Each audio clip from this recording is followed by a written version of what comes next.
मजमून लिखना, दिए हुए सवालों के जवाब लिखिए, फिर इन्हें नसर पारों में पैराग्राफ में तरतीब दीजिए। उन्वान, मेरा सबसे अच्छा दोस्त।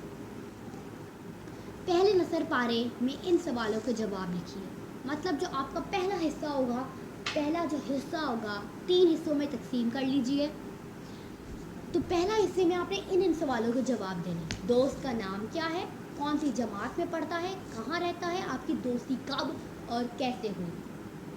फिर दूसरे नसर पारे मतलब दूसरे हिस्से में आप और आपका दोस्त मिलकर क्या करते हैं, खेल, पढ़ाई वगैरह। उसकी सबसे अच्छी आदत कौन सी है, आप और उसकी कौन सी पसंद या आदतें एक जैसी हैं, वो पढ़ने में कैसा है, आप और आपका दोस्त किस तरह एक दूसरे की मदद करते हैं।